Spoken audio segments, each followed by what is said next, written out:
سبحان الذی اسری بعبدہ، پاک ہے وہ ذات جو اپنے بندے کو رات کو لے گیا، لیلاً رات کے تھوڑے سے حصے میں، من المسجد الحرام الی المسجد الاقصی، مسجد حرام سے مسجد اقصی کی طرف، لنریہ من آیاتنا، تاکہ ہم ان کو دکھائیں اپنی نشانیاں، انہ هو السمیع البصیر، بے شک وہ سننے والا اور دیکھنے والا ہے۔ قرآن میں تو بس اتنا ہی تذکرہ ہے معراج کا، اور اسی سورہ بنی اسرائیل میں آگے چل کے آتا ہے وَمَا جَعَلْنَا الرُّؤْيَا الَّتِي أَرَيْنَاكَ إِلَّا فِتْنَةً لِلنَّاسِ وَالشَّجَرَةَ الْمَلْعُونَةَ فِي الْقُرْآنِ، کہ ہم نے جو آپ کو منظر دکھایا وہ ہم نے لوگوں کے لیے آزمائش بنایا ہے، جیسے ہم نے شجرہ ملعونہ کو آزمائش بنایا، دونوں چیزوں کو ہم نے کیا بنایا؟ آزمائش۔ تو قرآن میں بس اتنا تذکرہ ملتا ہے معراج کا، ایک تو سورہ بنی اسرائیل کے شروع میں پہلی آیت، اور ایک آگے جا کے 2-3 رکوع کے بعد۔ دوبارہ ریپیٹ کر دیتا ہوں، اللہ عیب سے پاک ہے جو اپنے بندے کو رات کے تھوڑے سے حصے میں مسجد حرام سے مسجد اقصی لے گیا تاکہ ہم انہیں اپنی نشانیاں دکھائیں، اور اللہ نے دوسری جگہ فرمایا کہ ہم نے جو منظر آپ کو دکھایا، یہ منظر بھی اور شجرہ ملعونہ بھی، یہ دونوں لوگوں کے لیے آزمائش ہیں۔ یہ بلب جل بجھ رہا ہے، اس سے کچھ نہیں ہوگا، بے فکر رہیں، یہ دونوں چیزیں لوگوں کے لیے آزمائش ہیں۔ باقی اس کی تفصیل حدیث میں ملتی ہے کہ براق پر بیٹھ کر آپ صلی اللہ علیہ وسلم گئے، مسجد اقصی پہنچے، بہت دور ہے مسجد اقصی، وہاں اللہ تعالیٰ نے تمام پیغمبروں کو جمع کیا جن کی آپ صلی اللہ علیہ وسلم نے امامت کی، اور پھر اللہ تعالیٰ نے آپ کو وہاں سے آسمانوں پہ لے گئے اور اپنا قرب عطا کیا، اور پھر آپ صلی اللہ علیہ وسلم کی مختلف پیغمبروں سے مختلف آسمانوں پر ملاقاتیں ہوئیں۔ آپ کو معراج میں 50 نمازوں کا تحفہ دیا گیا، جو آہستہ آہستہ کم ہوتے ہوتے 5۔ اس سے پتہ چلتا ہے کہ بارگیننگ جو ہے نا، بارگیننگ یہ تو اللہ اس کے رسول کے درمیان میں بھی ہوئی ہے۔ لوگ کہتے ہیں جو ہم نے قیمت بول دی بس اسی پہ خرید لو، ایک زبان، ایسا نہیں ہوتا بھائی۔ بارگیننگ آپ نے بولنے پر کوئی گورنمنٹ کی طرف سے پابندی نہیں، آپ 1 کروڑ روپے بول دو، ہم تو کہیں گے نا بھائی یہ اتنے کی دو گے تو ٹھیک ہے، تھوڑا کم کر لو، تھوڑا کم کر لو۔ تو لچک ہونی چاہیے انسان کی طبیعت میں، یہ نہیں کہ بس ایک ہی زبان ہے جو بول دیا بول دیا۔ اب اللہ نے 50 نمازیں دی تھیں، کم کرتے کرتے کتنی کر دیں ہیں؟ وہی 5۔ سوال پیدا ہوتا ہے جب 5 ہی کرنی تھی تو 50 کہنے کی ضرورت کیا تھی؟ یہ ایسا ہی ہے جیسے اللہ تعالیٰ قرآن میں بعض دفعہ مشکل احکام دیتے ہیں لیکن ابھی صحابہ نے عمل کیا نہیں ہوتا کہ اس کو منسوخ کر دیتے ہیں، ایسا بھی ہوا ہے قرآن میں۔ یہ بتانے کے لیے کہ اصل تو ہم یہ حکم دینا چاہتے تھے مگر تمہاری رعایت میں ہم اپنے حکم کو چینج کر رہے ہیں۔ اگر پہلے ہی حکم دیا جاتا نا آسان والا تو پتہ کیا چلتا کہ اللہ اصل کیا چاہتے تھے اور آسانی کر کے کیا چاہتے ہیں۔ تو اصل تو یہ تھا کہ اللہ چاہتے تھے ہم دن میں کتنی نمازیں پڑھیں؟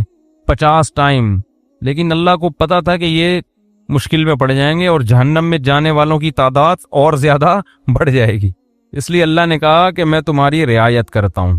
جیسے بیوہ عورت کو نکاح کے پیغام سے اللہ نے منع کیا لیکن اللہ نے فرمایا اللہ کو پتہ ہے تم باز نہیں آؤ گے تو اشارتاً پیغام بھیج سکتے ہو، وہ اس زمانے کی بات ہے۔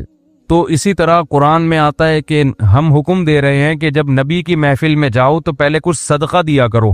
پھر اللہ نے فرمایا اشفقتم ان تقدموا بین یدی نجواکم صدقہ، تم ڈرتے ہو کہ ہر چیز میں پہلے صدقہ دینا پڑے گا، چلو معاف کیا، نہیں دو صدقہ، ٹھیک ہے نا۔ تو یہ قرآن کی عادت ہے، اس سے اللہ کی رحمت کا پتہ چلتا ہے، اور یہ بھی کہ اسلام کے احکام میں بھی اللہ نے ہمیں یہ بتایا ہے کہ میں بھی تمہاری طبیعت کا، تمہاری کمزوری کی رعایت کرتا ہوں۔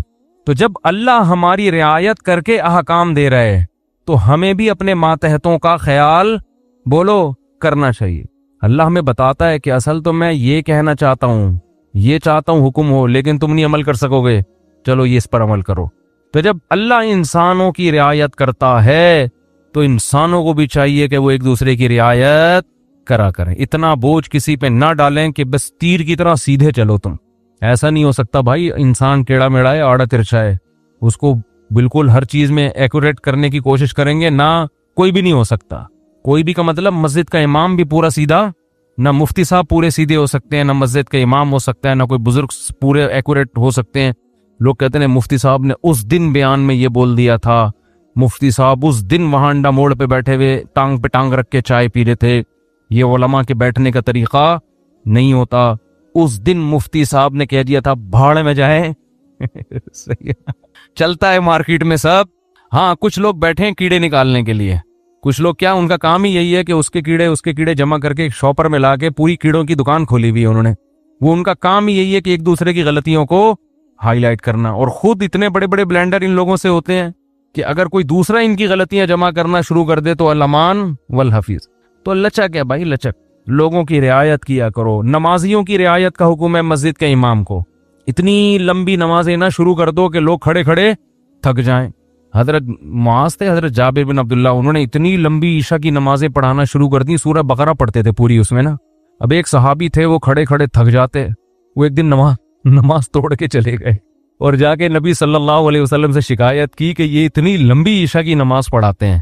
اچھا جب وہ گئے نماز میں تو ان کو صحابی رسول نے کہا کہ تم منافق ہو گئے ہو۔ تم کیا ہو گئے ہو؟ کیونکہ نماز میں تم کیا کر رہے ہو؟ شارٹ نماز چاہیے، یہ تو منافق کا دل نماز میں نہیں لگتا۔ تو فتویٰ دیا کہ تم کیا ہو گئے ہو؟ منافق۔ انہوں نے جا کے نبی صلی اللہ علیہ، حضرت معاذ بن جبل تھے، انہوں نے جا کے نبی صلی اللہ علیہ وسلم کو بتایا کہ یا رسول اللہ اتنی لمبی نماز پڑھا رہے ہو، اوپر سے مجھے فتویٰ کیا دے رہے ہیں، تم منافق ہو۔ تو آپ صلی اللہ علیہ وسلم نے حضرت معاذ کو بلایا، افتان انت یا معاذ، اتنا غضبناک ہوئے، اے معاذ تم لوگوں کو فتنوں میں ڈال رہے ہو نماز سے، یعنی تم تو ان کو آزمائش میں ڈال رہے ہو کہ نماز سے ان کے دل میں نماز کی نفرت پیدا کر رہے ہو، اور پھر آپ نے ان سے امامت چھین لی اور پھر تھوڑے دنوں بعد واپس امامت دے دی ان کو، یعنی تنبیہ کے لیے۔ تو امام کو چاہیے لوگوں کی رعایت کرے، خطیب کو چاہیے بیان میں بھی لوگوں کی رعایت کرے، ان کی مینٹل لیول سے اوپر کی باتیں نہ کرے، ایک دم 4 شادیوں پہ نہ آ جایا کرے، ٹھیک ہے نا، پہلے ان کو دوسری شادی سمجھائے، جب 6 مہینے میں یہ سمجھ میں آئے کہ پھر تیسری۔ ہم ڈائریکٹ کیا کرتے ہیں تو اس پہ لوگ کہتے ہیں یار یہ پتہ نہیں کس قسم کی باتیں کرتا ہے۔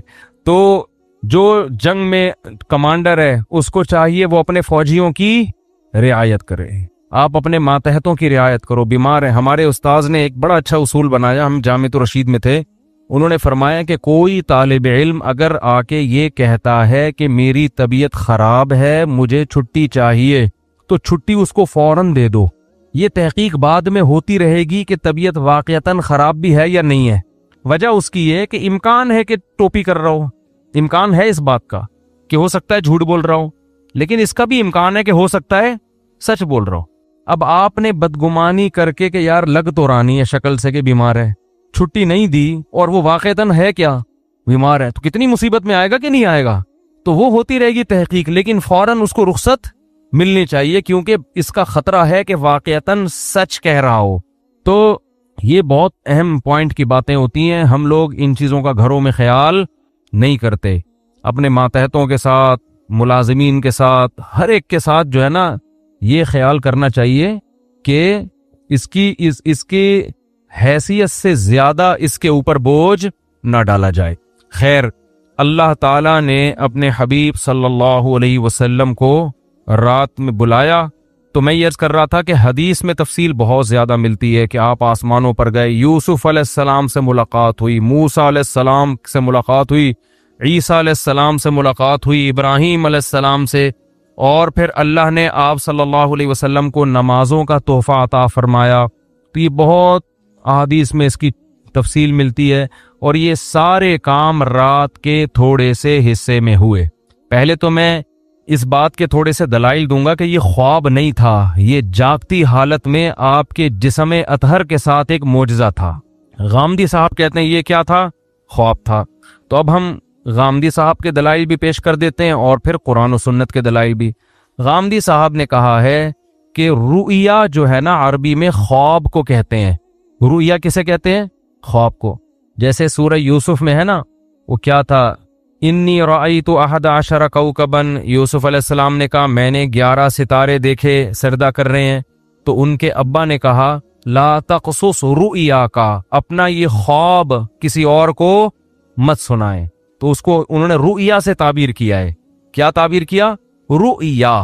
تو یہی لفظ معراج کے بارے میں قرآن میں آتا ہے کہ اے نبی ہم نے آپ کے رؤیا کو، یہ جو رؤیا تھا نا، اس کو ہم نے لوگوں کے لیے ایک آزمائش بنایا ہے۔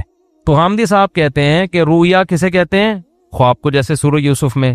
اس کا جواب یہ ہے کہ رؤیا اصل میں خواب کو نہیں کہتے، رؤیا اصل میں منظر کو کہتے ہیں، سین کو کہتے ہیں، اور خواب میں بھی ایک منظر نظر آتا ہے، اس لیے خواب پر بھی اس کا اطلاق کر دیا جاتا ہے، ورنہ اصل رؤیا کا معنی منظر، سین، کوئی بھی چیز آپ دیکھیں چاہے جاگتی حالت میں یا خواب میں، کیونکہ رؤیا کا لفظ نکلا ہے رؤیت سے، رؤیت دیکھنے کو کہتے ہیں۔ آپ نے دیکھا نہیں رؤیت ہلال، تو کیا یہ خواب میں دیکھا جا رہا ہوتا ہے ہلال کمیٹی ہے بھائی؟ جب جاگتی حالت میں دیکھ کے اتنے اختلاف ہو رہے ہیں تو خواب میں دیکھ کے پتہ نہیں کیا ہو جائے گا، 6 عیدیں ہوں گی پھر تو یہ جاگتی حالت میں ان آنکھوں کے ساتھ رؤیت ہلال کمیٹی نہیں ہے، رؤیت انی ارا ما لا ترون انی اخاف اللہ۔ قرآن میں جہاں بھی رآ یرآ کا لفظ آیا ہے دیکھنے کے معنی میں، تو رؤیا وہ چیز جو دیکھی جائے، اب یہ خواب میں بھی ہو سکتی ہے اور جاگتی حالت میں بھی، اس لیے اس کا اصل معنی ہوتا ہے منظر، لیکن اس کا اطلاق خواب پر بھی ہوتا ہے، کیونکہ خواب میں بھی ایک سین نظر آتا ہے آپ کو، پورا ایک منظر ہوتا ہے۔ تو اب ہم دیکھتے ہیں کہ قرآن میں جو نبی کے لیے معراج کے لیے رؤیا کا لفظ استعمال ہوا ہے وہ خواب کے معنی میں ہے یا منظر کے معنی میں، دونوں احتمال اس میں ہیں، تو ہم قرآن ہی سے فیصلہ کروا لیتے ہیں کہ وہ حقیقت تھی یا بولو خواب تھا۔ قرآن میں 2 واضح قرینے، اگر ہم حدیث کو ہٹا دیں، حدیث سے تو پتہ چلتا ہے کہ یہ خواب نہیں تھا، حدیث سے تو صاف کہ براق پہ بیٹھ کے آپ جا رہے ہیں، خواب میں ان تکلفات کی کیا ضرورت ہے؟ خواب میں آپ امریکہ جاؤ ایسے ہی پہنچ جاتے ہو بغیر جہاز کے بھی۔ یہ جو پورا براق آ رہا ہے، جبریل آ رہے ہیں، جایا جا رہا ہے، پھر وہاں امامت ہو رہی ہے، حدیث سے تو صاف پتہ چلتا ہے، لیکن ہم قرآن میں بھی دیکھتے ہیں کہ 2 واضح قرینے ہیں جن سے پتہ چلتا ہے کہ یہاں رؤیا خواب کے معنی میں نہیں ہے۔ سب سے پہلے اس رؤیا کے آگے پیچھے جو آیت ہے وہ خود ہی بتا رہی ہے، فرمایا وَمَا جَعَلْنَا الرُّؤْيَا الَّتِي أَرَيْنَاكَ إِلَّا فِتْنَةً لِلنَّاسِ وَالشَّجَرَةَ الْمَلْعُونَةَ فِي الْقُرْآنِ، کہ ہم نے اس رؤیا کو بھی اور قرآن میں جو ملعون درخت کا تذکرہ ہوا ہے ان دونوں چیزوں کو لوگوں کے لیے آزمائش بنایا۔ کیسے؟ ملعون درخت ہے شجرہ زقوم، قرآن میں آتا ہے کہ جہنم میں ایک درخت ہے جس کا پھل بے انتہا کڑوا، بہت کڑوا، جو جہنمیوں کو کھلانے کے لیے دیا جائے گا۔ اس پر مشرکین مکہ کہتے تھے کہ ایک طرف آپ کہتے ہیں جہنم میں آگ ہے، دوسری طرف کہہ رہے ہیں جہنم میں درخت ہے، درخت آگ میں نہیں اگتے۔ آئی بات سمجھ میں؟ تو اللہ نے قرآن میں فرمایا کہ اللہ، جس کا حاصل یہ ہے کہ اللہ کو یہ طاقت اور قدرت ہے کہ وہ آگ کے اندر بھی درخت پیدا کر دے، اور وہ کیا ہے اس کے بارے میں قاروہا، وہ پورے آیت مجھے یاد نہیں آ رہی، کہ اس کی جو جڑیں ہیں نا وہ جہنم کی تہ میں ہے، اس طرح کی آیت ہے۔ ابے نہیں بھائی بول، خیر، یعنی اس جواب کا حاصل یہ ہے کہ اللہ کو یہ قدرت ہے کہ اللہ اس درخت کو جہنم کے اندر پیدا کر دے، اور جہنم کی تہ میں اس کی کیا ہے؟ جڑیں اور شاخیں اوپر ہیں، تو آگ میں اللہ پیدا کر سکتا ہے، اللہ کے لیے کوئی مشکل نہیں ہے۔ دیکھو ہم نے اگر پانی کے جانوروں کو نہ دیکھا ہوتا کبھی بھی تو ہم کہتے کہ پانی کے اندر انسان یا کوئی مخلوق زندہ نہیں رہ سکتی، سانس کیسے آئے گا؟ تو اللہ نے پانی کی ہی مخلوقوں کو پیدا کر دیا، کروڑوں مخلوق پانی کے اندر ہی زندہ رہتی ہیں، باہر نہیں نکلتی، تو اللہ کو یہ قدرت ہے کہ وہ اسی ماحول کے حساب سے چیزیں پیدا کر دے۔ تو اللہ فرماتے ہیں ہم نے یہ ملعون درخت کو بنایا کس کے لیے؟ آزمائش، تاکہ مشرکین اور غیر مسلم اس کا انکار کریں کہ ایسا ممکن نہیں ہے۔ حالانکہ یہ انکار کرنا بنتا اس لیے نہیں ہے کہ اللہ ہر چیز پر قدرت رکھتا ہے، تو ہم نے زقوم درخت کو بھی لوگوں کے لیے کیا بنا دیا؟ آزمائش، کہ یہ اللہ کی قدرت جو مانتا ہے وہ تو اس کو مانے گا، جو اللہ کی قدرت نہیں مانتا وہ اس کا انکار کرے گا۔ تو اسی کے ساتھ اللہ نے نبی کی معراج کا بھی تذکرہ کیا کہ ہم نے نبی کو جو منظر دکھایا اس کو بھی لوگوں کے لیے کیا بنایا؟ آزمائش۔ کیا مطلب؟ جو اللہ کی قدرت کو مانے گا وہ تو مانے گا اس واقعے کو، جو کہتے ہیں اللہ ایسا نہیں کر سکتا وہ اس واقعے کا انکار کر دے گا۔ خواب اگر یہ ہوتا تو خواب کو ماننا کوئی اچھمبے کی بات نہیں ہے، یہ فتنہ تھوڑی بنتا۔ نبی کہتے ہیں مجھے خواب آیا ہے، یہ ہوا ہے، تو ابو جہل بھی کہتے تھا بھائی خواب تو کسی کو بھی کچھ بولو نا بھائی آ سکتا ہے، خواب میں تو آپ کہیں بھی جا سکتے ہیں، کوئی بھی انکار نہ کرتا۔ لیکن جیسے وہ کہہ رہے تھے عقلاً یہ ممکن نہیں ہے کہ جہنم میں درخت پیدا ہو جائے، ایسے ہی عقلاً یہ ممکن نہیں ہے کہ کوئی انسان زندہ اپنے جسم کے ساتھ رات کے تھوڑے سے حصے میں مسجد حرام سے مسجد اقصیٰ اور آسمانوں کی سیر کر کے آ جائے۔ اٹ isn't possible، یہ عقلاً ممکن نہیں ہے۔ تو اللہ کہتے ہیں دونوں چیزیں تمہارے لیے آزمائش ہیں، خدا کی قدرت کو مانو گے تو دونوں پہ یقین کرو گے، نہیں مانو گے تو دونوں کا انکار کرو گے۔ تو یہ بہت بڑی دلیل ہے کہ یہاں رؤیا سے مراد معراج میں حقیقت ہے جسم کے ساتھ، خواب اس سے مراد نہیں ہے، ورنہ یہ آزمائش نہ ہوتا۔ دوسرا قرآن میں واضح اشارہ کیا، وہ تو صراحت ہے۔ سورہ بنی اسرائیل شروع ہو رہی ہے، سبحان الذی، پاک ہے وہ ذات، اسرا بعبدہ، جو اپنے بندے کو رات کے تھوڑے سے حصے میں لے گیا، من المسجد الحرامی الی المسجد الاقصی، مسجد حرام سے مسجد اقصی۔ یہاں اللہ نہیں کہہ رہے کہ میں نے خواب میں لے گیا ہوں میں۔ جب میں کہتا ہوں کہ میں رات کو کے تھوڑے سے حصے میں آپ کو یہاں سے وہاں لے گیا، تو اس کا مطلب کیا ہوتا ہے؟ لے کر گیا یا خواب دکھایا ہے بھائی؟ آپ کہہ رہے ہو کہ بھائی دیکھو میں تمہیں اپنے ساتھ ملیشیا لے کر گیا تھا اور میں نے تمہیں وہاں گھمایا اور پھرایا، پھر میں تمہیں وہاں، تم دبئی کی اب کوئی آدمی کی نئی نئی شادی ہوئی ہے، فرض کر لو، بیگم کو ہنی مون کے لیے مری لے کر گیا، بعد میں پھڈا ہو گیا، بیگم کو کہہ رہے دیکھو میں تمہیں اپنے ساتھ اس دن مری لے کر گیا تھا، پھر میں تمہیں نتھیا گلی کی میں نے تمہیں سیر کرائی، پھر میں وہاں سے ہم نے ٹن مارا ادھر کی طرف، ہم مڑے سوات مردان کی معلوم جبا ہے کیا ہے، بہرحال جو بھی ہے، وہاں سے ٹن مار کے اسلام آباد سے ہم اگلی فلائٹ سے واپس آئے۔ کوئی بندہ وہاں بیٹھا ہوا کہہ رہا ہے یار آپ بھابھی سے اتنی محبت کرتے ہو؟ ہاں جی میں تو بہت محبت کرتا ہے، بہت اچھا خواب دکھایا اپنے بھابھی کو۔ آپ بولو گے تمہارا دماغ خراب ہو گیا، میں خواب کی باتیں کر رہا ہوں، میں کہہ رہا ہوں میں لے کر گیا۔ تو جب کوئی عام آدمی یہ بات کرتا ہے، دوسرا اس کو خواب کہے گا، تو آپ کو غصہ آئے گا کہ نہیں آئے گا؟ اللہ سورہ بنی اسرائیل شروع اس طرح سے کر رہے ہیں، سبحان الذی، پاک ہے وہ ذات، اسرا بعبدہ، جو اپنے بندے کو لے گیا، لیلن، رات کے تھوڑے سے حصے میں۔ یہ تنوین تقلیل کے لیے، تھوڑے سے حصے میں بھی اللہ اپنی قدرت دکھا رہا ہے۔ خواب کا تذکرہ ہوتا تو نہ رات کہنے کی ضرورت تھی، نہ رات کا تھوڑا حصہ کہنے کی ضرورت تھی۔ سمجھ میں نہیں آ رہی بات؟ دوسری بات، تیسرا قرینہ، اللہ اس آیت کو شروع کر رہا ہے سبحان الذی، ہر عیب سے پاک ہے وہ ذات۔ اس میں اللہ اپنی قدرت بتا رہا ہے کہ تمہیں عجیب سا لگے گا کہ رات کے تھوڑے سے حصے میں کوئی بندہ مسجد حرام اور مسجد اقصی سے ہو کے واپس بھی آ جائے، اٹ ازنٹ پاسبل، یہ ممکن نہیں ہے۔ تو اللہ آیت شروع کر رہا ہے سبحان الذی، اللہ ہر عیب سے پاک ہے، وہ عاجز نہیں ہے کہ کچھ کرنا چاہے تو اس کو اسباب کے تانے بانے جوڑنے پڑے، ٹائم دیکھنا پڑے، بھائی اتنے ٹائم میں تو یہ ممکن نہیں ہے، اس لیے اللہ عیب سے پاک ہے۔ تو یہ تیسرا قرینہ ہے۔ خواب ہوتا تو اللہ سبحان اللہ کا ذکر نہ کرتا۔ عجیب چیز کو دیکھ کے ہم کہتے ہیں نا سبحان اللہ، اچھی کہو کہتے ہیں، وہ کون پنجاب میں جب تقریر ہوتی ہے کہتے ہیں اچھی کہو سبحان اللہ، تو انہوں نے کوئی بڑا ٹیکنیکل پوائنٹ مارا ہوتا ہے۔ خوابوں کی باتوں پہ کوئی اتنا زیادہ نہیں ہوتا سبحان اللہ، ٹھیک ہے نا؟ تو اللہ فرما رہے ہیں کہ یہ تین واضح قرینے قرآن مجید میں، لِنُرِيَهُ مِنْ آیَاتِنَا، تاکہ ہم محمد صلی اللہ علیہ وسلم کو اپنی نشانیاں بتائیں۔ تبھی تو مشرکین نے انکار کر دیا، یہ نہیں ہو سکتا۔ اگر خواب کی بات ہوتی تو وہ انکار نہ کرتے، پھر جب انکار کیا تو اللہ فرماتے ہم نے اس واقعے کو آزمائش بنایا۔ باقی اس میں حکمت کیا تھی؟ یہ معجزہ اللہ نے کسی اور پیغمبر کو نہیں دیا۔ ہر پیغمبر کو الگ قسم کے معجزے ملتے ہیں۔ حضرت عیسیٰ علیہ السلام کو جو معجزے ملے نا، وہ کہا جاتا ہے کہ سب سے زیادہ معجزے اللہ نے حضرت عیسیٰ کو دیے ہیں۔ مردے کو زندہ، کوڑ کے مریض کو شفا، پیدائشی نابینے کی آنکھیں واپس، مٹی کا پرندہ بنا کے پھونک ماری، پھڑ پھڑ پھڑ کر کے اڑ رہا ہے۔ یہ بہت ہی عجیب قسم کے معجزے۔ علماء کہتے ہیں کہ حضرت عیسیٰ کے دور میں علم طب جو تھا نا، میڈیکل سائنس، وہ اس وقت کافی عروج پہ پہنچ چکی تھی۔ حکمت کا علم، حکیم، بڑی بڑی پیچیدہ بیماریوں کے علاج دریافت ہو گئے تھے، لیکن ساری دنیا کے سارے حکیم کہتے تھے کوڑ کے مریض کا علاج ممکن نہیں ہے۔ ایسی کوئی دوا نہیں ہے کہ پیدائشی نابینا کی آنکھیں آ جائیں، بعد میں بینائی جائے تو آ سکتی ہے، جو پیدا ہی نابینا ہوا ہو اس کی آنکھیں نہیں آ سکتی۔ ایسی کوئی دوا نہیں ہے کہ مردے کو کھلاؤ اور اس میں جان آ جائے۔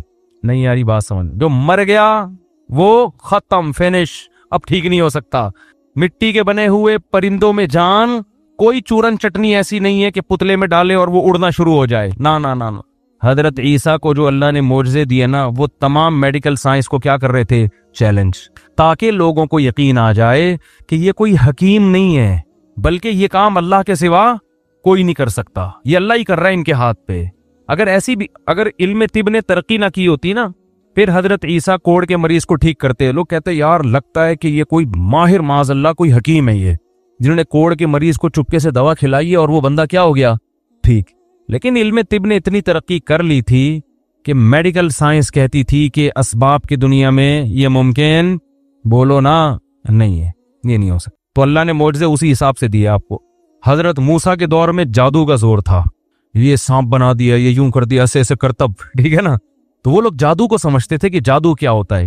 اللہ نے حضرت موسیٰ کو جو معجزے دیے نا، وہ والے معجزے جو جادوگر دکھایا کرتے تھے، اس طرح کے جادو. گریبان میں ہاتھ ڈالا، ہاتھ کیا ہو رہا ہے؟ سورج کی طرح چمک رہا ہے. یہ جادوگروں کے اس زمانے میں کرتب ہوا کرتے تھے. لاٹھی کو کیا بنا رہے ہیں؟ سانپ. اللہ نے کہا جادوگر بھی یہ کام کرتا ہے، آپ بھی کرو. لیکن جادوگر جب یہ کرتا ہے تو نظر کا دھوکا ہوتا ہے، آپ جب کرو گے تو سچی مچی کا ہو جائے گا. تو جادوگر خود کہیں گے بھائی اٹ ازنٹ پاسبل، کیونکہ اگر جادو نے ترقی نہ کی ہوتی تو لوگوں کو کیا پتا چلتا کہ یہ جادو ہے یا حقیقت. جو علم ترقی کرتا ہے تو اس کے ماہرین پیدا ہوتے ہیں نا، وہ بتاتے ہیں بھائی یہ ممکن نہیں ہے. اگر عیسیٰ کو موسیٰ والے معجزے دیے جاتے، لاٹھی کو سانپ بنانے والے، تو اس وقت جادو کو کا ان لوگوں کو اتنا نہیں پتا تھا. وہ کہتے یار ہو سکتا ہے یہ جادو، یہ بھی جادو، یہ بھی جادو. لیکن جادو اتنی ترقی کر چکا تھا کہ لوگ جانتے تھے کہ جادوگر تو لاٹھیوں کو سانپ بناتے ہیں، بنتا نہیں ہے، نظر آتا ہے. جب وہ گریبان میں ہاتھ ڈال کے نکالتے ہیں روشن نظر آتا ہے، ہوتا نہیں ہے. ادھر تو بھائی سچی مچی کا ہو رہا ہے بھائی، یہ کھوپڑی میں آنے والی بات نہیں ہے، یہ تو ممکن ہی نہیں ہے. تبھی اللہ نے حضرت موسیٰ کا مقابلہ کس سے کرا دیا؟ جادوگروں سے. اور ہزاروں جادوگروں نے جب لاٹھیوں کو پھینکا ہے، یخیل الیہ من سحرہم انہا تسعی. قرآن کہتا ہے پبلک کو دیکھنے میں ایسا لگا، حقیقت میں نہیں تھی، وہ دیکھنے میں ایسا لگا، ان کے جادو نے نا آنکھوں کو ایسے پردے ڈال دیے تھے، پبلک کو اور حضرت موسیٰ کو ایسا لگا کہ یہ سانپ ہے جو میری طرف دوڑ رہا ہے. اللہ خود قرآن میں کہتے ہیں یخیل، خیالی دنیا میں تھا، حقیقت میں ایسا نہیں تھا. ادھر موسیٰ علیہ السلام کو اللہ نے کہا آپ لاٹھی زمین پہ ڈالیں. جب حضرت موسیٰ نے ڈالی ہے فَإِذَا هِيَ ثُعْبَانٌ مُبِينٌ، واقعی اژدہا بن گئی. تبھی تو قرآن کہتا ہے کہ جادوگر ایک سیکنڈ بھی نہیں ٹھہرے، فوراً سجدے میں گر گئے. یہ نہیں کہ انہوں نے مشورہ کیا ہو کہ بھائی یہ دیکھو ذرا یہ بھی جادو ہے، ہمارا بھی جادو، تو ایکچولی ذرا ہم غور کرتے ہیں، ایک کانفرنس بلاتے ہیں، ہمارا آپس میں اس پہ مذاکرہ ہوگا کہ اس کا لیبارٹری ٹیسٹ کروائیں کہ یہ سانپ واقعی سچی مچی کا ہے یا جھوٹی موٹی کا ہے کیا یہ. قرآن کہہ رہا ہے نا نا نا نا نا. فَأُلْقِي، دو لفظ قرآن میں بلاغت کے، ایک فا اور ایک القیہ. فا کا مطلب فوراً، ادھر لاٹھی سانپ بنی ہے، ادھر جادوگر فوراً. اور قرآن کہہ رہے سجدے میں گرے نہیں، القیہ گرا دیے گئے. گرا دیے گا کیا مطلب؟ اس کو کہتے ہیں ریفلیکٹ ایکشن. بعض دفعہ سوتے میں استری کے قریب آپ کا ہاتھ آتا ہے اور لاشعوری طور پر پیچھے ہٹ جاتا ہے، ہوتا ہے نا ایسے. یار ایک تو آپ لوگ کو اب سائنس اور ٹیکنالوجی بھی سکھانی پڑے گی. دیکھو دھماکہ ہوتا ہے بعض دفعہ، ہم اچھلتے پہلے ہیں، سوچتے بعد میں کہ ہوا کیا ہے. ایسا ہی ہے کہ نہیں ہے؟ اللہ نے ہمارے اندر کچھ لاشعوری ایسی سینس رکھی ہے، وہ ہمیں حادثات میں کام آتی ہے. کیونکہ حادثے جب ہو رہا ہو تو پہلے سوچ کے پھر آپ عمل کرو تو ٹائم بولو نکل چکا ہوتا ہے. بعض دفعہ ٹائم کیا ہو چکا ہو. دیکھو ایک کتا آپ کے پیچھے آ رہا ہے تو آپ سوچتے ہو، پہلے تو یہ سوچتے ہو میرے ہی پیچھے آ رہا ہے، کسی اور کے پیچھے تو نہیں آ رہا.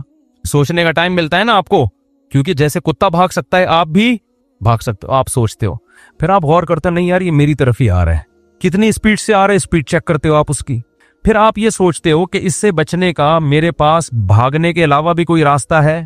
اگر بھاگنے کے علاوہ راستہ ہے تو مجھے تگڑ بھاگنے کی کیا ضرورت ہے. تو آپ کا دماغ کام کرتا ہے، آپ پتھر اٹھا لیتے ہو کہ یار پتھر سے ماروں گا بھاگ جائے گا تو مجھے بھاگنے کی ٹینشن لینے کی ضرورت نہیں ہے. آپ پتھر اٹھاتے ہو، کتے کو اس طرح کرتے ہو. کتا اگر ڈر کے رک گیا تو آپ کہتے ہو بہت زبردست کام ہو گیا. کتا اگر کتے پنے پہ آیا ہوا ہے وہ پھر بھی نہیں رک رہا، پھر آپ آخری حربے کے طور پر تگڑ بھاگنا شروع کرتے ہو اور بالآخر آپ کی جان بچ جاتی ہے. یہ سوچنے کا ٹائم ملتا ہے آپ کو. لیکن کچھ اتفاقی حادثے ایسے ہوتے ہیں کہ ان میں اگر سوچ کے کام کرو گے تو جیسے وہی ہے نا، اکثر سناتا ہوں میں، ایک بیچارہ شیشے کے برتن بورے میں بھر کے بیچ رہا تھا. ایک عادت ہوتی ہے نا بعض لوگوں کی، تو ایک سیٹھ صاحب کی عادت تھی ہر چیز کو ٹھوکر مار کے پوچھتے تھے اس میں کیا ہے. تو وہ شیشے کا برتن اس بیچنے والے نے اس سیٹھ صاحب کے سامنے رکھا. سیٹھ صاحب کو پتہ نہیں تھا اس میں شیشے کے برتن ہے. سیٹھ صاحب نے بوری پہ پاؤں مارا، بولا اس میں کیا ہے؟ اس نے کہا ہے نہیں تھا اب نہیں ہے. تو یہ کچھ ایسی چیزیں ہوتی ہیں جن میں سوچنے کا ٹائم، بھائی اس میں ایک ٹھوکر مار کے پوچھو گے تو اب نہیں ہے. پوچھ کے ٹھوکر مار دے آپ. تو کچھ کام تو ایسے ہوتے ہیں سوچ کے آپ بھاگو, کچھ ایسے ہوتے ہیں کہ بھاگنا پہلے پڑتا ہے, سوچنا بعد میں. تو یہ وہ حادثے ہوتے ہیں جس میں اللہ نے آپ کو سوچنے کا اختیار دیا ہی نہیں ہے, قدرت خود آپ کو بچنے کا موقع دیتی ہے, یعنی بچا لیتی ہے. جیسے اچانک جب دھماکہ ہوتا ہے تو ہم اچھلتے پہلے ہیں, سوچتے بعد میں. قدرت ہمیں اچھالتی ہے کہ ابے بھاگ یہاں سے, ٹھیک ہے نا, کچھ ہوا ہے, یا کتا بہت قریب آ کے ایک دم بھونکنا شروع کر دے, تو پھر آپ بھاگتے پہلے ہو, سوچتے بعد میں. اور خود ارادے سے نہیں بھاگتے, لاشعوری طاقت آپ کو کیا کرتی ہے, بھگا دیتی. کوئی جھاڑی میں چھپا بیٹھا ہو, آپ قریب سے گزرو, وہ ایک دم بھو کر کے جب آواز دیتا ہے تو آپ بھاگتے پہلے ہو, سوچتے بعد میں. یہ گاڈ گفٹڈ کچھ چیزیں اللہ نے انسان میں رکھی ہیں. یہ اس لیے رکھی ہیں کہ حادثوں, ایمرجنسی جب نافذ ہونا تو آپ کو سوچنا نہ پڑے. سمجھ رہے ہیں, پہلے کام ہو جائے پھر بعد میں سوچتے رہو. ابھی تو قدرت چاہ رہی ہے اس جگہ سے آپ ہٹ جاؤ ورنہ مر جاؤ گے آپ. بالکل یہی کام جادوگروں سے ہوا ہے. قرآن کہتا ہے کہ جب انہوں نے رسیوں کو, جب موسیٰ نے لاٹھی کو پھینکا اور وہ سانپ بنی ہے, تو جادوگر سوچ کے سجدے میں نہیں گرے پہلے ہیں, سوچا بعد میں. کیوں گرے پہلے؟ ان کے لاشعور میں یہ بات بیٹھ گئی, بھائی یہ تو پیغمبر ہے, یہ تو پاسبل ہی نہیں ہے کہ لاٹھی سانپ بن جاؤ. پہلے سجدہ کرو, بعد میں سوچتے رہیں گے کہ یہ سجدہ صحیح کیا یا غلط کیا. نہیں آ رہی بات. یہ قرآن کی بلاغت ہے. جب موسیٰ نے لاٹھی کو پھینکا ہے, قرآن کہہ رہا ہے فَأُلْقِي, جادوگروں کو لاشعوری طاقت نے سجدے میں گرا دیا. یہ لاشعوری طاقت کون تھی؟ یہ وہی جو ہمیں دھماکوں کے وقت ہوشیار کر دیتی ہے, ہم ہل جاتے ہیں اچانک. تو جادوگروں نے جب یہ منظر دیکھا نا کہ بھئی یہ لاٹھی تو حقیقت میں سانپ بن گئی, یہ تو عملاً ممکن ہے ہی نہیں, یہ تو اللہ کا پیغمبر ہے, یہ اللہ ہی کر سکتا ہے, یہ جادو نہیں ہے. اتنا انسپائر ہوئے کہ قرآن کہہ رہے کہ بغیر سوچے سمجھے سجدے میں گر گئے, اور بغیر سوچے سمجھے کہنے لگے آمنا برب العالمین رب موسیٰ و ہارون, ہم رب العالمین جو موسیٰ اور ہارون کا رب ہے اس پر ایمان لے آئے. اب اس کے بعد سوچ رہے ہیں کہ ہمارا فیصلہ صحیح تھا یا غلط, یعنی اس کے انجام کیا ہے. تو سوچنے کے بعد ان کو یقین ہو گیا کہ ہم نے فیصلہ کیا کیا ہے, صحیح. اب فرعون دھمکیاں دے رہا ہے کہ تمہاری نورا کشتی تھی اور میں تمہارے ہاتھ پاؤں کاٹ کے لٹکا دوں گا. انہوں نے کہا لن نؤثرک علی ما جاءنا من البینات, اے فرعون موسیٰ کے برحق ہونے کے جو ہم نے دلائل دیکھ لی ہیں نا, اب ہم تیری بات پر یقین نہیں کریں گے. فقضی ما انت قاض, تو ہاتھ پاؤں کاٹنے کی بات کرتا ہے, جو تیرے بس میں ہے وہ کر لے. چند سیکنڈ کا ایمان ہے مگر کتنا پاورفل. اور فرعون کو کب سے دعوت دی جا رہی ہے, کم وقت کی سمجھ میں بات نہیں آ رہی. ان کو یقین ہو گیا کیونکہ ابھی تک نشانی نہیں دیکھی تھی نا, چند سیکنڈ کا ایمان ہے اتنا تگڑا. اور پھر فرعون کو کیا کہہ رہے, انما تقضی هذه الحیات الدنیا, تو جتنی سزا دے گا اسے دنیا میں دے گا نا, تو اس دنیا میں زیادہ زیادہ کیا کر لے گا, آگ میں ڈال دے گا, قتلے بنا دے گا, جیل میں ڈال دے گا, عمر قید کی سزا دے دے گا, تو 25-30 سال کے بعد مرمرا کے کیا ہو جائیں گے, ختم. اور آگے کہنے لگے ہم جو رب پر ایمان لائے ہیں نا, رب پر, اس پر جو ہمیں رب دے گا, واللہ خیر و ابقا, گاڈ کا جو انعام ہے وہ تجھ سے زیادہ اچھا بھی ہے اور ہمیشہ باقی رہنے والا بھی. کوانٹٹی کے اعتبار سے بھی اچھا, کوالٹی کے اعتبار سے بھی اچھا ہے. تو بارگیننگ ہو رہی ہے, ٹھیک ہے نا. تو اگر رب سے زیادہ دے سکتا ہے تو بات کر, ظاہر ہے وہ تو دے نہیں سکتا. فرعون نے ہاتھ پاؤں کاٹ کے لٹکا دیا. تو اللہ نے یہ بھی دکھا دیا کہ نورا کشتی نہیں ہے, کیونکہ نورا کشتی میں دونوں کے مفاد ہوتے ہیں, ایک قتل ہونے کے لیے تیار نہیں ہوتا. اتنی واضح نشانیاں فرعون کو اللہ نے دکھا دی کہ دیکھ جادوگروں نے گواہی بھی دے دی ہے اور اپنی قربانی سے یہ بھی ثابت کر دیا کہ یہ نورا کشتی نہیں ہے.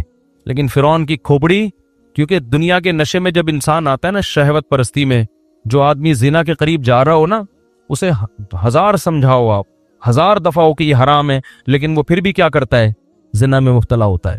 تو یہ گناہ ہے ہی ایسی برباد چیز, انسان کو اندھا کر دیتی. خیر جلدی سے بات کو سمیٹتا ہوں. تو موسیٰ علیہ السلام کو اللہ نے جو معجزے دیے وہ کس حساب سے, جادوگروں کو سمجھ میں آ جائے. عیسیٰ علیہ السلام کو میڈیکل سائنس کے اعتبار. داؤد علیہ السلام کا دور تھا حکومت کا, بڑی بڑی جنگیں ہو رہی تھی اس وقت, لڑائیوں کا دور تھا. اللہ نے ایسے معجزے دیے آپ کو جو جنگوں میں آپ کے کام آئے, لوہے کو پگھلا دیا آپ کے ہاتھوں میں, اس طرح سے. خیر تو ہمارے نبی کو جو معجزے دیے ہیں نا, وہ قیامت تک کے حساب سے وہ آپ کے حساب سے سوٹیبل ہیں. ایک معجزہ تو قرآن دیا, کیونکہ یہ دور ہے ایجوکیشن کا, تعلیم کا. تو قرآن کا جو معجزہ ہے، قرآن نے دعویٰ کیا اس جیسی کتاب لے کر آؤ. کتابوں کا دور ہے نا، تو قرآن نے کیا کہا؟ ایک شخص جو نہ لکھنا جانتا ہے نہ پڑھنا جانتا ہے، ایسی کتاب لے کر آتا ہے جس کے مضمون اتنے بہترین کہ ایسے اخلاقی مضمون آپ کو دنیا کی کسی کتاب میں نہیں ملیں گے. دلوں پر ایسا راج کرنے والی کتاب، دنیا میں سب سے زیادہ پڑھی جانے والی، سب سے زیادہ سنی جانے والی، جس کو پڑھ کے رونے والے سب سے زیادہ، جس کو سن کے رونے والے سب سے زیادہ، بغیر سمجھے بھی پڑھی جاتی ہے، بغیر سمجھے بھی سنی جاتی ہے. لَإِنِ اجْتَمَعَتِ الْإِنسُ وَالْجِنُّ عَلَىٰ أَن يَأْتُوا بِمِثْلِ هَٰذَا الْقُرْآنِ، ساری دنیا کے انسان جنات جمع ہو جائیں، لا کے دکھائیں، نہیں لا سکتے. قرآن جب نازل ہوا نا تو بہت سے سائنسی غلط مفروضے تھے اس دور میں. آسمان ایسے بنا ہے، فلاں چیز ہے، اوٹ پٹانگ، جیسے اس دور کے سائنسدان تو پھینکو تھے نا. اس دور کے جو سائنسدان تھے چند ایک کے سوا بس وہ پھینک رہے تھے، لوگ لپیٹنے کے لیے بیٹھے ہوئے تھے. لیکن قرآن نے ایسا کوئی غلط سائنسی نظریہ ذکر نہیں کیا، حالانکہ وہ تو بہت کچھ تھا. تو ہمارے نبی کو کیسے پتا چل گیا کہ یہ والا نظریہ صحیح ہے، یہ والا نظریہ غلط؟ کوئی ایسا نظریہ قرآن نے تذکرہ نہیں کیا. ایسے باطل نظریات سے اب تک کیا ہے؟ پاک ہے. تو یہ بھی معجزہ ہے کہ بھئی ایک دور تھا سائنس ترقی کرے گی، لوگ ان سب چیزوں کو غلط سمجھیں گے، تو قرآن نے ایسی کوئی غلط نظریے کو اپنی کتاب میں جگہ نہیں دی. اچھا، تو معراج کیوں نبی کا معجزہ؟ نبی کو یہ کیوں معجزہ دیا گیا؟ یہ اس لیے دیا گیا کہ آپ صلی اللہ علیہ وسلم آخری نبی تو ہیں لیکن سب سے افضل.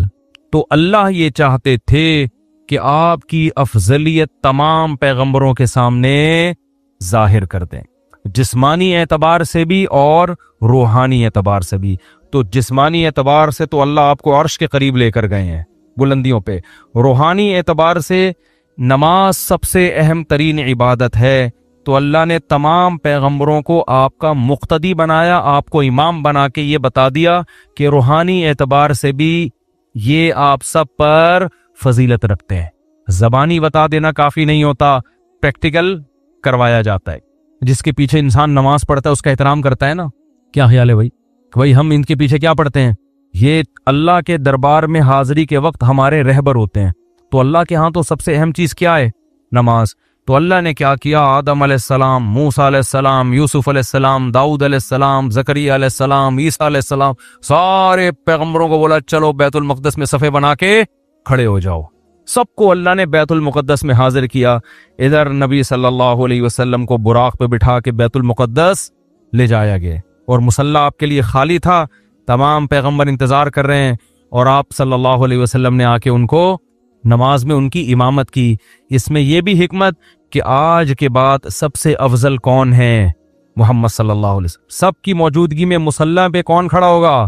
ابے بولنے میں کیا جا رہا ہے؟ نبی صلی اللہ علیہ وسلم. دوسری بات کہ اب تمام پیغمبروں کی شریعتیں کیا ہو گئی ہیں؟ منسوخ. کیونکہ سب نے نماز اخپل طریقے سے نہیں پڑھی ہے، اپنی اپنی شریعت کے مطابق. کس طرح سے پڑھی ہے؟ ظاہر ہے جیسے امام پڑھتا ہے ویسے ہی مقتدی پڑھتے ہیں نا. یہودیوں کی نماز الگ تھی، عیسائیوں کی الگ تھی، ان سے پہلے آسمانی مذاہب کی نمازیں الگ تھیں. اب جب نبی آ گئے تو نماز کیسے ہوگی؟ جیسے نبی پڑھائیں. کیا مطلب؟ نماز یہ ایک سائن ہے، علامت ہے شریعت کا، کیونکہ سب سے بڑا شعار ہے نا. تو اللہ نے بتا دیا نبی کے دنیا میں آنے کے بعد اب کوئی بھی دنیا میں آئے گا تو ان کے طریقے سے اسلام پہ چلنا ہے، اخپل طریقے سے اسلام پہ چلنے کی اجازت نہیں ہے. اسی وجہ سے جب حضرت عیسیٰ علیہ السلام قرب قیامت میں نازل ہوں گے تو اپنی شریعت کو فالو نہیں کریں گے، بلکہ محمد صلی اللہ علیہ وسلم کی شریعت کو فالو کریں گے.